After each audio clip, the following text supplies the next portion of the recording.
Imagine going to sleep in a house that your family has lived in for generations. You know the hills, you know the neighbors, you know the exact route you take to the market every day. Right. The entire landscape of your life is just totally set. Exactly. And then you wake up the next morning and someone probably sitting in like some grand gilded room 2,000 miles away in Europe has just drawn a line on a map. A completely arbitrary line. Yeah. And suddenly, without you moving a single inch, you are told that you no longer belong there. Like you are now an illegal occupant, an outsider, an actual threat in your own backyard. It's wild. You didn't change at all. The soil didn't change. Right. But the entire apparatus of the state has fundamentally shifted around you overnight. It is honestly one of the most profoundly jarring concepts in modern geopolitics.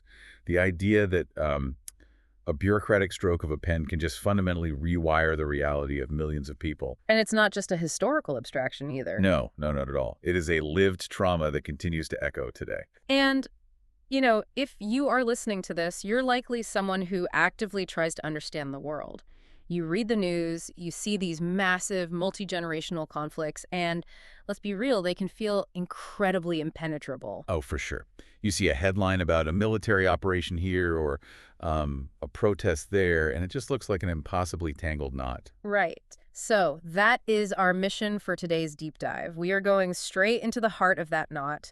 We are going to unpack this brilliant, highly structured framework from our source material that explains exactly how systemic prejudice and identity operate. Which is such a crucial framework to grasp. It really is. We aren't just looking at what happened historically, we are looking at the mechanics of how these things are built. Yeah. And to do that, we are using the historical and modern experiences of the Kurdish people as our ultimate map. Which honestly is the perfect testing ground for this framework. Because we aren't just looking at history today as like a dry sequence of dates and treaties. Yeah, nobody wants a textbook reading. Exactly. We are looking for the meaning behind the mechanism.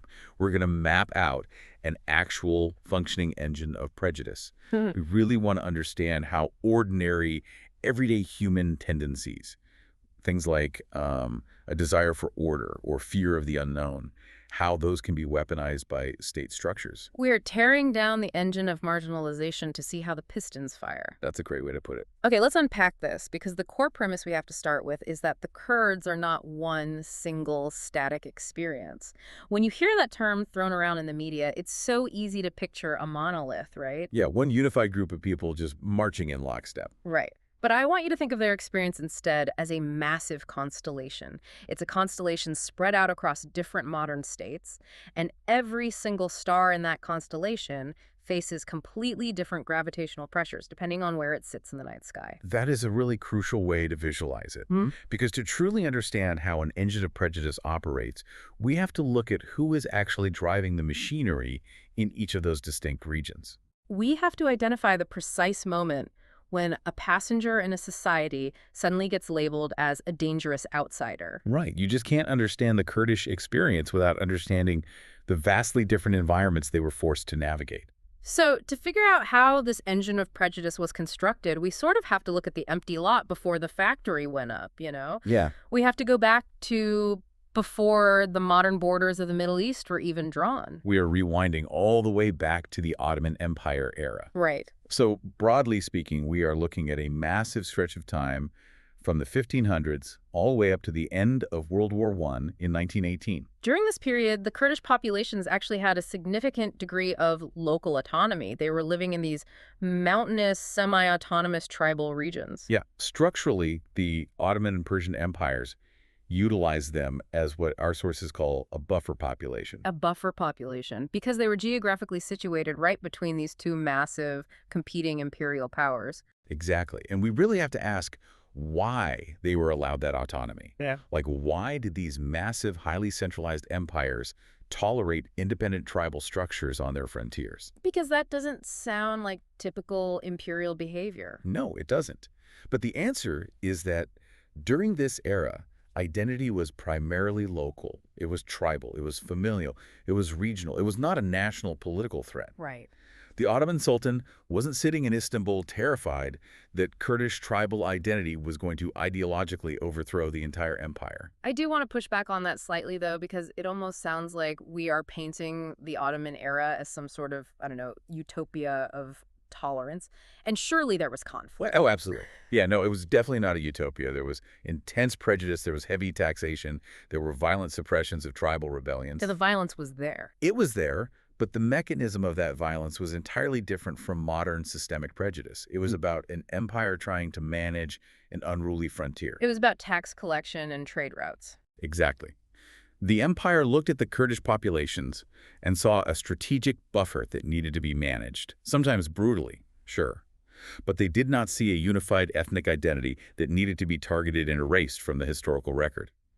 The violence was about control, not erasure. Okay, that makes sense. It was about geography, not identity politics.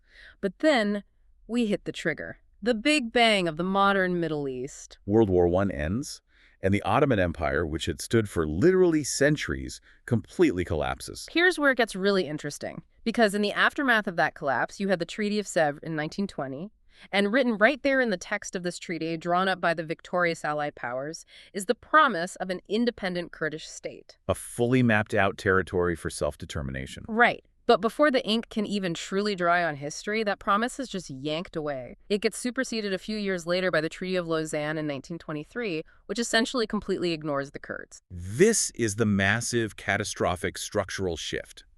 You have these external colonial powers, primarily the British and the French, stepping in with rulers and pencils. Drawing lines on a map. Literally drawing lines on a map. They carve the region into brand new, completely artificial nation-states. You suddenly have the borders of modern Turkey, Iraq, Iran, and Syria. And that Kurdish constellation we talked about, it is violently shattered and split across all of these new borders. This is the core pattern that changes everything. Statelessness begins. They wake up and the lines have been drawn. And in these new nation-states, the environment is radically different from the old empire. These new governments are desperately, frantically trying to forge unified, homogenous national identities. They're trying to build the Turk, the Iraqi, the Syrian. Exactly. So suddenly, the very existence of a distinct, separate Kurdish identity transforms from being a useful frontier buffer into an existential political threat. They become what the sources call internal outsiders, and this establishes the ultimate blueprint for marginalization. But because that constellation was split, we have to look at how this prejudice manifested in 4 distinct state experiences. Because the engine of prejudice didn't sound the exact same in every country. No, the tactics varied wildly. Let's look at Turkey first. This is what the material categorizes as the assimilation and denial era. And this era stretches from the founding of the modern Turkish Republic in the 1920s well into the modern era. The strategy here was total systemic denial that a separate Kurdish identity even existed. They literally rebranded the population. The state officially referred to the Kurds as Mountain Turks. Which is Think about the psychological violence of that. It's the state saying, you don't exist, you are just a slightly different rural version of us. Yeah, it's insidious. And it went way far beyond just name-calling. The Kurdish language was strictly banned in public spaces, in schools, in government buildings. Let's ground that in reality for a second. Imagine being a 7-year-old child in a primary school in the 1980s in southeastern Turkey. You only speak Kurmanji at home. You go to school, and if you utter a single word of your mother tongue on the playground, you are physically punished.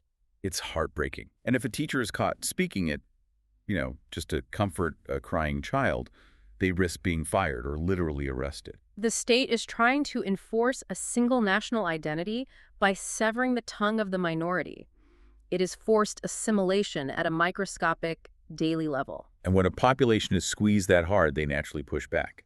There were massive uprisings, like the Dersim Rebellion in the late 1930s, which the state crushed with overwhelming military force. Which perfectly illustrates the state's secondary tactic, security-based framing. Exactly. When the minority group pushes back against cultural erasure, the state points to that resistance and says, see, they are terrorists. They are a threat to national security. Wow. So the simple desire to preserve a culture is weaponized and framed as an act of treason. Exactly. Okay. So Turkey's approach was aggressive, forced assimilation, and denial. But now we pan over to Iraq. Right. Specifically looking at the era under Saddam Hussein's Ba'athist regime, spanning from the 1970s through the 1990s. This is the absolute most extreme end of the spectrum. Yeah, we aren't just talking about banned words in a classroom here. We are talking about the Anfal campaign. Structurally, we categorize this era in Iraq as state violence justified by security, which rapidly escalated into extreme genocidal ethnic targeting. It is deeply horrific. You had systemic, mechanized destruction of thousands of Kurdish villages. You had the use of chemical weapons against civilian populations in places like Halabja in 1988. Men, women, and children gassed in the streets. Yeah. In Iraq, the state's framing wasn't, you must assimilate and become Arab. The framing evolved into, your entire identity is an existential enemy to the state, and therefore you must be eradicated. It was collective punishment on an industrial scale. And the state utilized the massive wealth of its oil resources to fund a military apparatus specifically designed to wipe out an internal population. The contrast is staggering. Like, you go from forced assimilation in Turkey to literal chemical eradication in Iraq. But then you look across another border into Syria, starting heavily in the early 1960s. And you see a completely different tactic. Yeah, you don't see chemical weapons dropping from the sky. You see a much quieter, almost bureaucratic erasure. It is erasure through paperwork. Yeah. In 1962, the Syrian government conducted this highly controversial census in the Al-Hasaka province, which had a heavy Kurdish population. Right. And in the span of a single day, they stripped an estimated 120,000 Kurds of their Syrian citizenship. They were abruptly classified as foreigners, or simply unregistered. I want to make sure we really grasp the weight of this, because being denied citizenship doesn't just mean, oh, you can't vote. Oh, no, it's way worse than that. It is a Kafkaesque nightmare. If you don't have citizenship papers in a centralized state, you cannot legally own property. You cannot get a formal job. You cannot get a state marriage license. You can't get a diploma. You are effectively a ghost walking through society. It is the ultimate form of legal exclusion. A chemical attack destroys a life instantly, but bureaucratic erasure slowly suffocates a community over generations. It traps people in a cycle of extreme poverty and disenfranchisement. Exactly. And the systemic goal, the suppression of the Kurdish identity, is exactly the same as in Iraq or Turkey. It's just utilizing a completely different set of tools. It requires clerks and stamps, not generals and bombs. Which brings us to Iran, the experience spanning the 20th century to today. Now, there was a moment here that stands out. In 1946, there was this brief, tiny spark of autonomy called the Republic of Mahabad. Right. It was an independently governed Kurdish state within Iranian borders. And it lasted less than a year. The Iranian military rolled in and crushed it, executing its leaders. Imagine the psychological whiplash of that, to have a taste of self-determination, to build a government, and then have it annihilated 11 months later. The pattern that the Iranian state established, which continues in various forms today, is that any attempt at Kurdish autonomy, any attempt to build formal structure around the identity, is met with rapid, overwhelming crackdowns.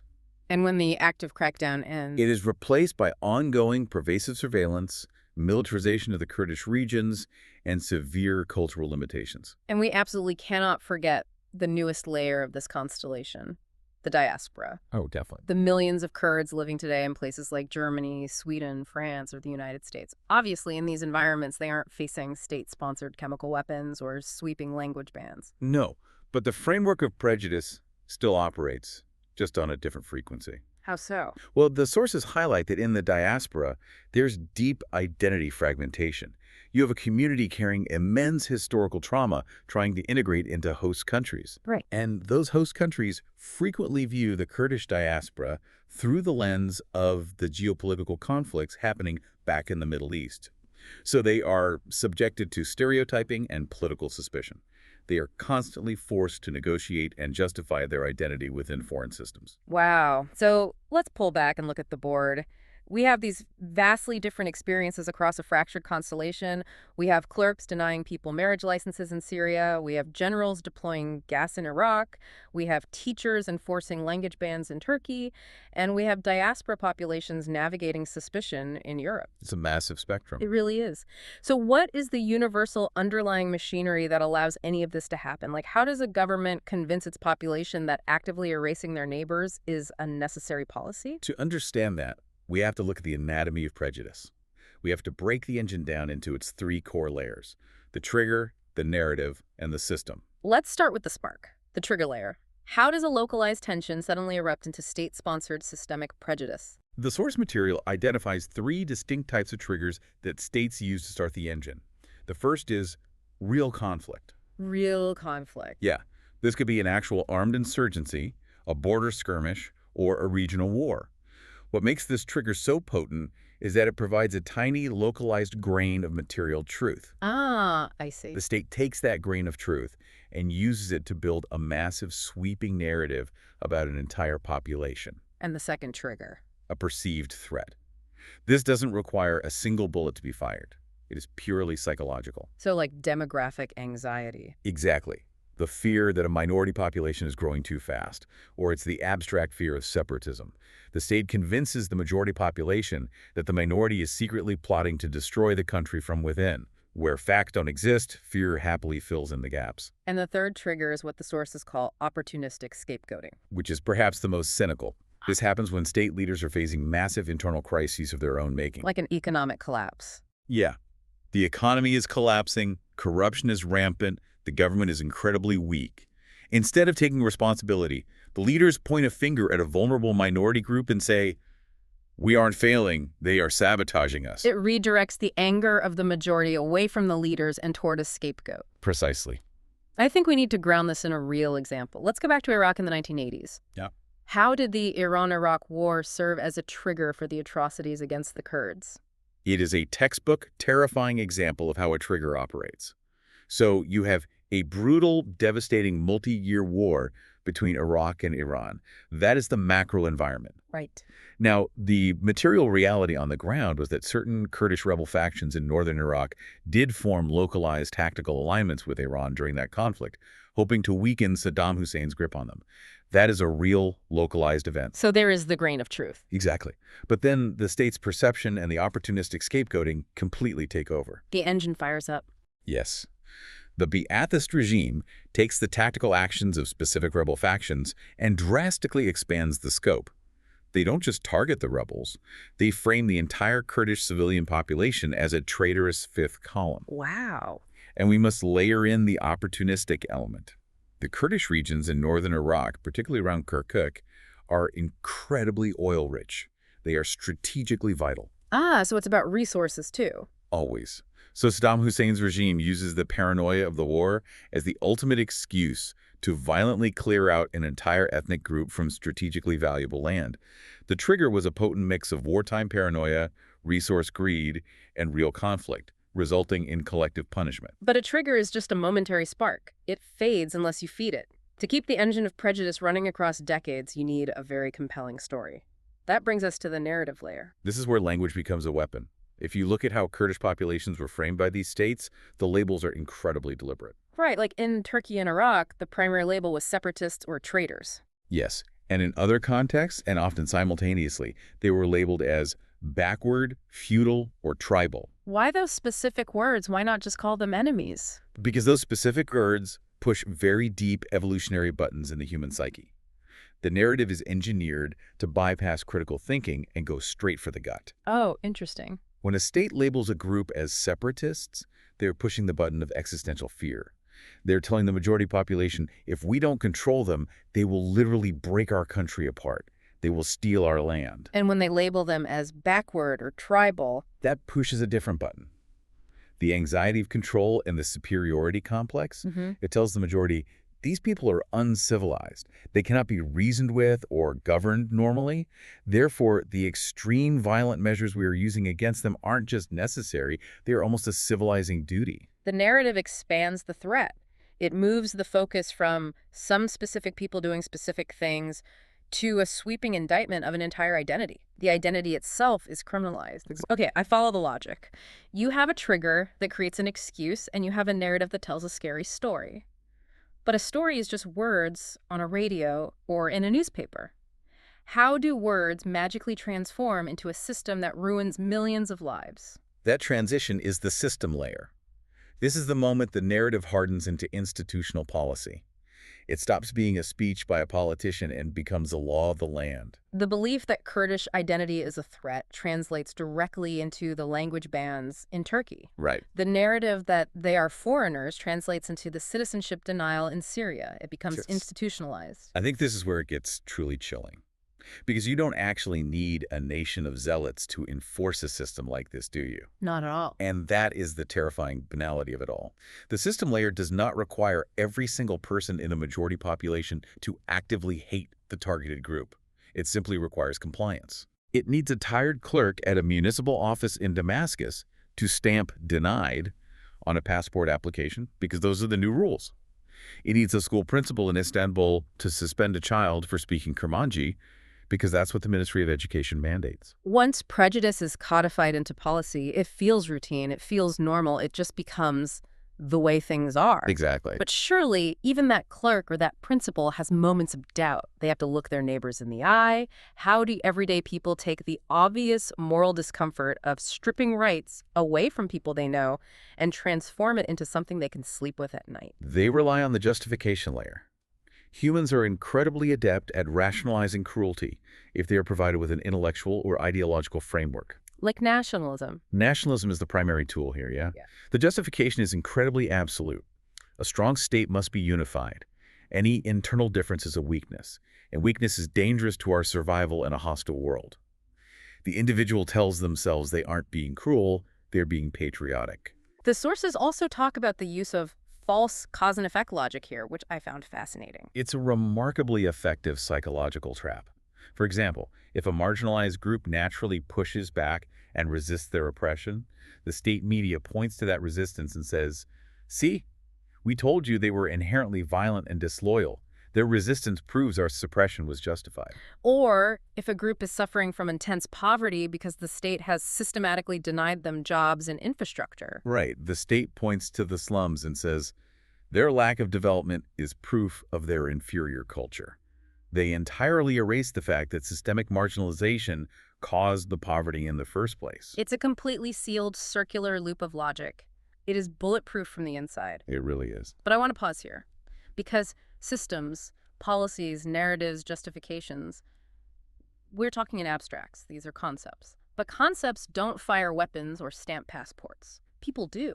Yeah, we have to figure out who is actually operating this machinery. Exactly. And this is the perfect time to introduce the central analogy from our source material to visualize the actor layer.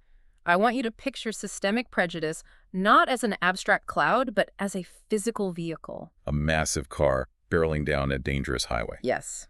And inside and outside that car, you have completely different groups of people playing entirely different roles. No. Let's look at the cast of characters. Okay. In the driver's seat, you have the state leadership. These are the presidents, the dictators, the top military generals in Turkey, Iraq, Syria, and Iran. They have their hands firmly on the steering wheel. And we must understand their motivation. The drivers are rarely motivated by pure, unadulterated hatred just for the sake of it. Right. Their primary motivations are strategic control, holding on to power, and maintaining territorial integrity. They're using prejudice as a steering mechanism to navigate their own political survival. Then, sitting right next to them, or acting as the mechanics of the car, you have the military and security forces. These are the enforcers. They are the boots on the ground, the ones actively pressing the gas pedal or slamming on the brakes. And their psychological landscape is totally different from the leaders. The enforcers are driven by a rigid sense of duty, strict obedience to a hierarchy, the promise of career advancement, or, in many authoritarian regimes, pure survival. Yeah, if they don't follow orders, they become the next victims. Psychologically, many enforcers operate as what sociologists call detached functionaries. They compartmentalize the violence. They tell themselves, I don't make the policy, I just enforce it. I am just a cog in the machine. Then you look at the back seat of this car, and it is packed with the civilian populations, the everyday working-class people of the majority demographic. These are the passengers. And the passengers are in a very complex position. Their primary motivations are a deep desire for social belonging, economic stability, and security. They are driven by fear. They fear the chaos and instability that the drivers have constantly promised will erupt if the targeted minority group isn't fiercely controlled. So they sit in the back. Some of them might quietly look out the window, feel uneasy about where the car is heading, but they do nothing. Others actively buy into the narrative, cheer the driver on, and just go along for the ride. And finally, we have to look outside the car entirely. You have the external powers, the colonial powers from the post-WWI era, the British and the French, and later the geopolitical superpowers. They are the road builders. They are the ones who drew the arbitrary borders. They laid down the incredibly unstable, treacherous highway that this car is driving on. They created the structural conditions for conflict, handed over the keys, and then largely walked away, leaving the populations inside to violently fight over the steering wheel. I think this analogy is brilliant because it proves that systemic prejudice isn't just one monolithic group of evil people waking up and deciding to do bad things. It is a highly stacked, complex system of competing motivations. It is an ecosystem of complicity. I do want to dig deeper into the backseat, though, because it's very easy for us sitting here comfortably today to say, oh, the passengers were just conforming, or people are just inherently selfish. But that feels too simplistic. What is actually happening in the neurological and psychological framing of those passengers? Why do normal, decent people go along with horrific, systemic marginalization of their neighbors? We have to look at the psychological layer. And you are right, the vast majority of human beings do not wake up eager to inflict pain, but they are subjected to deeply ingrained cognitive biases. The most powerful one at play here is the simplicity bias. Explain how that works in a geopolitical context. Human beings have a limited amount of cognitive energy. We are overwhelmed by complex, messy, multi-layered political issues. We fundamentally crave certainty and order. So when a government takes a massive, historically dense, incredibly intricate challenge like integrating a diverse tribal population into a modern economy and reduces it down to a single, easily digestible slogan like, "They're the enemy," it is remarkably psychologically relieving for the general public. Wow. It's a cognitive shortcut.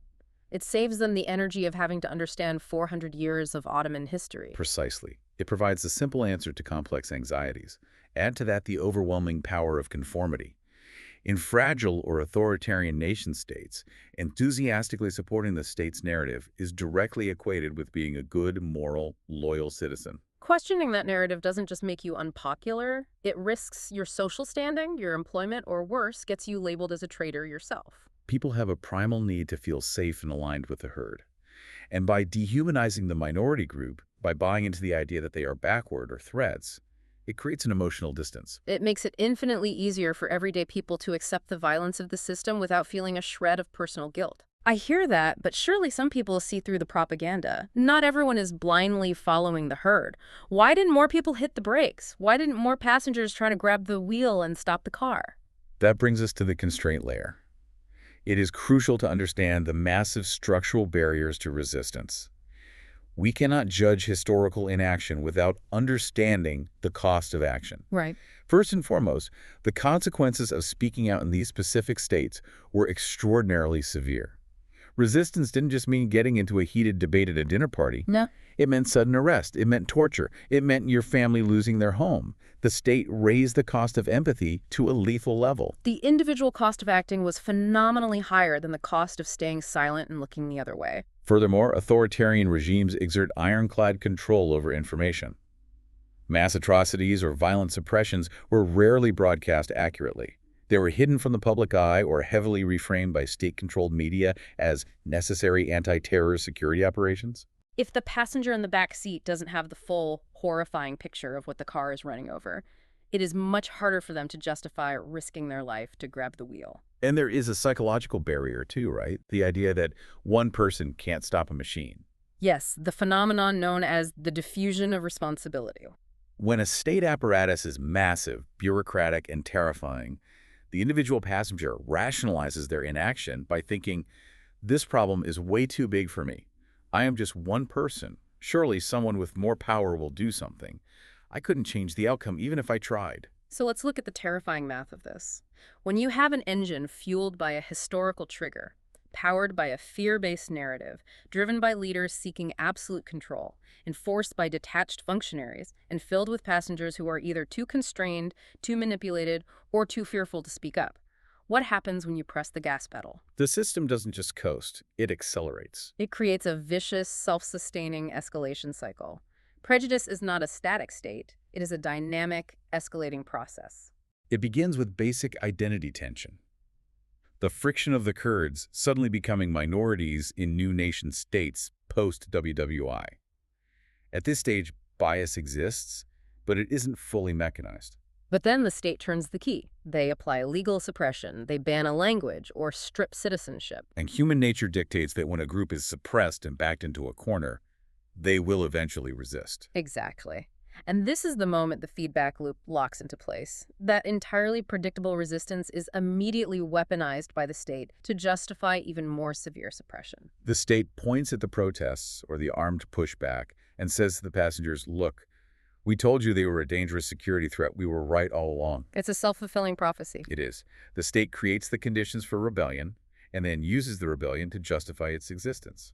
The cycle moves rapidly from legal suppression to security framing to heavy militarization of civilian areas and eventually to extreme collective punishment. Each step of suppression actively creates the conditions for the next, more violent step to feel entirely logical and justified to the majority population.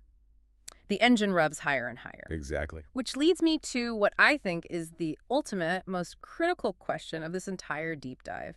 We spent a lot of time talking about what the states did, the assimilation, the violence, the bureaucracy, and we've analyzed how they did it mechanically. Right. But we have to ask why. What deeply uncomfortable truth were these emerging nation-states trying to avoid by targeting the Kurdish populations in the first place? What was the actual hidden function of all this prejudice? If we pull all the way back and look at the macro geopolitical picture, we arrive at what our source material profoundly calls the deeper cut. The deeper cut. This is the realization that systemic prejudice isn't just a byproduct of hatred.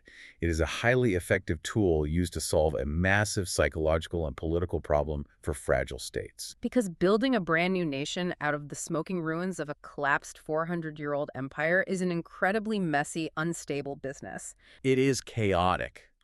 Turkey, Iraq, Syria, Iran, in the 20th century, these states were dealing with profound economic instability, rampant poverty, weak central governance, and highly fractured, incomplete national identities. Wow. The uncomfortable, terrifying truth for the leaders of these states was that their own systems were incredibly fragile. They did not have full control over their territory or their destiny. So instead of turning inward and doing the hard generational work of confronting their own internal weaknesses, they externalized the problem. They manufactured a clear, visible internal enemy. It is the ultimate political sleight of hand. The leaders essentially broadcast a message. Do not look at the failing economy. Do not look at the corruption. Look at the separatists. They are the reason you are suffering. It's a unifying mechanism. Precisely. It is a dark, twisted form of unification. For these new nations, their identity wasn't just built on who we are.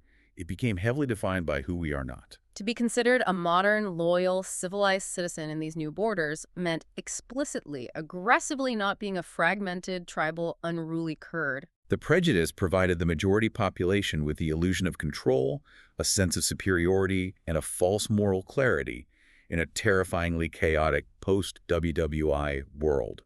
Targeting the minority was the glue that held the fragile majority together. Now, I want to address something head-on.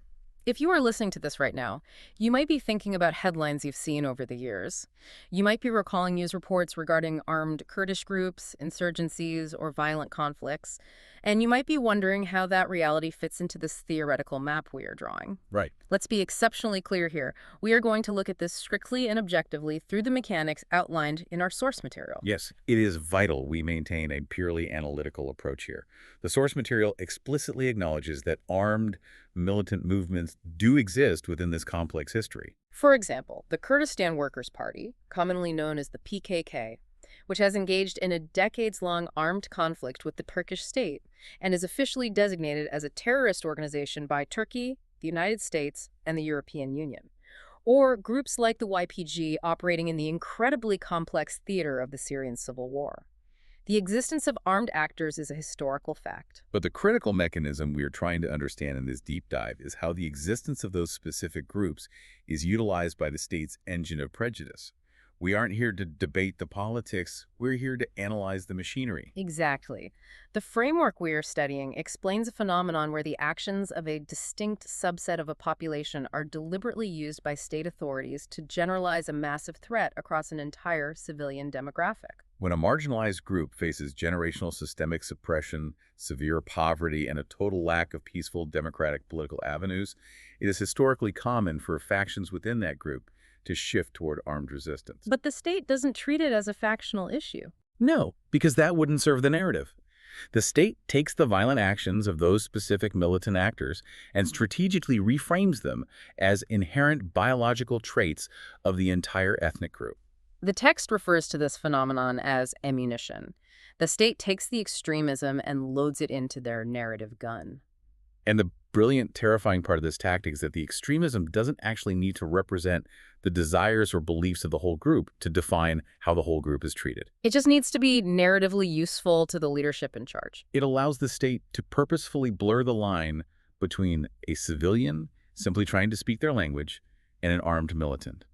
It provides the ultimate justification for expanding surveillance, suspending civil rights, and deploying collective military punishment against entire regions. It is a profound, intentional distortion of reality. It takes the staggering complexity of millions of diverse people and flattens them down to a single, easily targeted, demonized label. And speaking of flattening complexity, I think this is the perfect moment to bust some of the most pervasive, long-standing myths about the Kurdish experience. These are myths that the engine of prejudice relies on to keep functioning, and our sources provide the reality check. Let's start with the biggest one, the myth that the Kurds are one unified, single, homogenous group acting with one mind. It is a complete fiction. The reality is that the Kurdish populations are incredibly, almost dizzyingly diverse. They are not a monolith. Linguistically, they speak entirely different dialects, like Kurmanji in the north and Sorani in the south, which are often not mutually intelligible. Wow, so they can't even always understand each other. Exactly. They have vastly different political ideologies, ranging from conservative traditionalism to radical left-wing structures. They have deep, ancient tribal rivalries. And most importantly, their worldviews are shaped by entirely different regional experiences, depending on whether they have spent the last century living under Turkish assimilation, Iraqi violence, Syrian bureaucracy, or Iranian surveillance. There is no single central leadership. There is no one unified global strategy. Yet the state myth of a unified scheming monolith persists. Why? Because from a governance perspective, simplifying a complex population makes narrative control vastly easier. It is much easier to rally a nation against one singular boogeyman than it is to explain the nuanced, highly localized realities of dozens of different communities. Here's another massive myth we see constantly repeated. They simply refuse to integrate into modern society. This is perhaps the most classic, insidious reframing of structural barriers into cultural flaws. The reality is that what the state calls a refusal to integrate is very often just a desperate defensive posture against systemic erasure. Look at the mechanics. When a state actively bans your mother tongue in schools, when it denies your community economic investment, or when it literally strips your citizenship away, integrating into that state system becomes practically impossible. But the state points at the marginalized community and says, look, they are isolating themselves. They don't want to be part of us. Exactly. What looks like a stubborn refusal to assimilate is actually a profound struggle to preserve the bare minimum of your identity in the face of a machine designed to erase it. The state creates an impenetrable wall and then blames the marginalized group for not walking through it. It brilliantly shifts the moral blame from the oppressor's policies onto the victims of those policies. It's an inversion of reality. Now, because the Kurdish experience is so geographically fractured and culturally varied, the ways they have organized themselves to survive are just as diverse and complex. We have to look at how this constellation actually functions on the ground. Let's look at the spectrum of organizations. This is where our entire conceptual map, the triggers, the narratives, the actors, becomes visible in physical, real-world structures. But the vital nuance that the source material emphasizes is this. You cannot understand a Kurdish organization without understanding the specific state it was formed in. The organization is a direct reflection of the gravitational pressure of its environment. Let's break that down into layers, starting with governance. If you look at Iraq, the historical environment there, particularly after the establishment of the no-fly zones in the 1990s and the fall of Saddam Hussein, eventually created a space where a formal, recognized political structure was permitted to exist.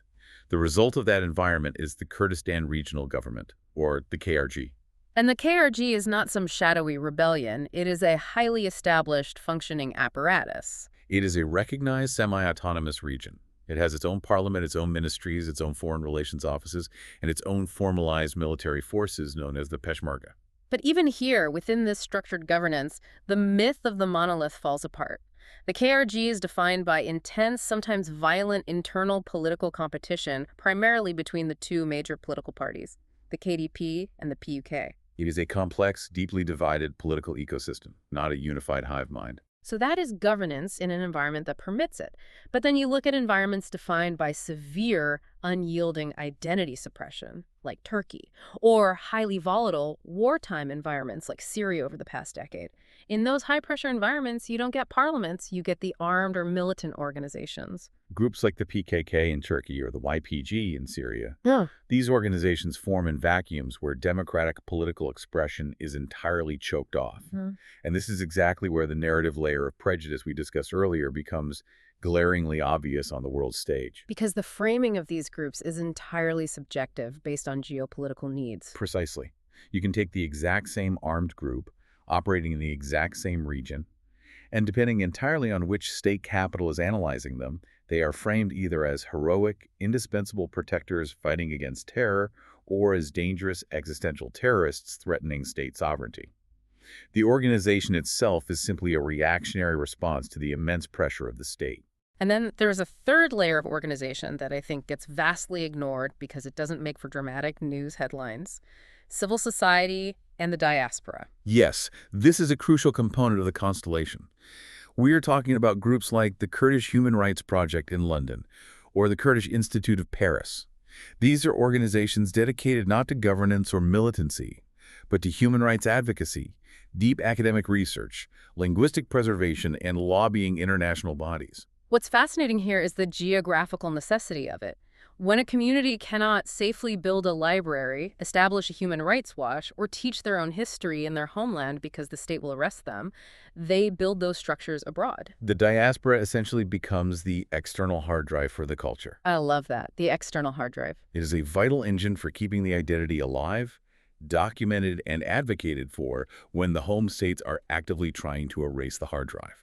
I really love the metaphor our source material uses to tie all of this organizational complexity together. It notes that when observers, politicians, or journalists look at the Kurdish situation from the outside, they usually only see one ship. Right. They look at the KRG in Iraq, or they look at a militant group, or they see a diaspora protest, and they point and say, ah, there it is, that is the Kurdish ship. But they completely fail to realize that inside that ship is an incredibly diverse, often fractured, sometimes openly competing crew.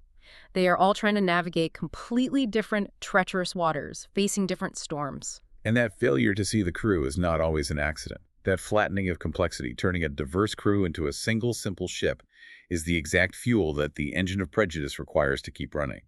Prejudice cannot survive nuance. So we have mapped the entire engine. We have seen the historical triggers sparking fear-based narratives. We have watched those narratives harden into bureaucratic systems and violent escalation. We've identified the drivers, the enforcers, and the passengers. After generations of this relentless grinding cycle, what is left behind? What is the actual residue of this machine?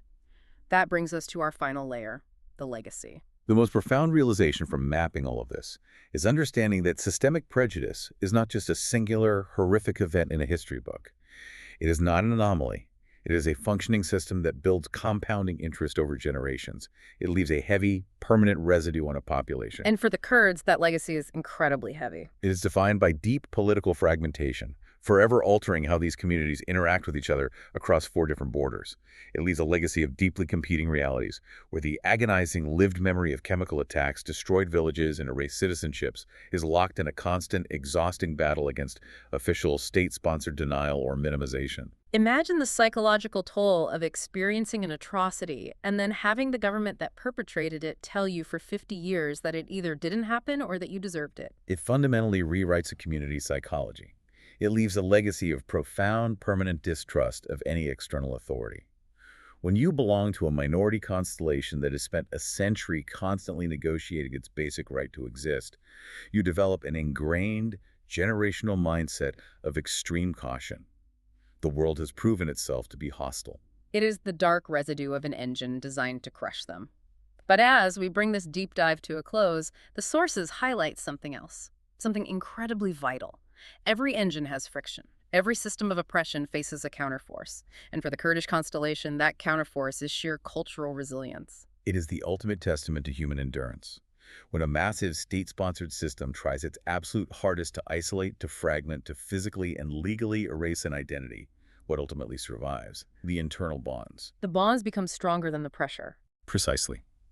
The external narratives of terrorist or Mount Turk or foreigner fail to penetrate the core. The internal bonds of shared language, of passed-down traditions, of an unyielding shared memory, they prove robust enough to outlast empires and dictators. For a marginalized group facing an engine of prejudice, simply maintaining their identity isn't just an act of cultural pride, it is a profound, literal act of survival. It is holding on to the shape of the constellation even when the gravity of the states they live in is trying to rip the stars apart. Which leaves us with a final provocative thought that I want you, the listener, to really mull over. Yeah, this is a big one. We have spent this entire deep dive mapping out how intensely Kurdish identity has been forged in a crucible. It has been hammered by constant systemic pressure, defined by arbitrary colonial boundary lines, and solidified against relentless external threats. It makes you wonder, if you were to wave a magic wand and remove all of that external pressure tomorrow, if that massive engine of prejudice completely vanished overnight, if the borders dissolved, if the oppressive narratives entirely stopped, if the threat was gone, how would that intensely bonded identity evolve? Without the constant, exhausting need for defensive preservation, would the constellation naturally begin to drift apart into its distinct, highly varied regional stars, finally free to explore their own unique trajectories? Or, after a century of shared trauma and survival, would it find an entirely new, unshakable, unified gravity? It is a deeply fascinating philosophical question about the nature of human groups. What does an identity become when it finally no longer has to function as a shield? Keep mapping the world around you. We'll see you on the next deep dive.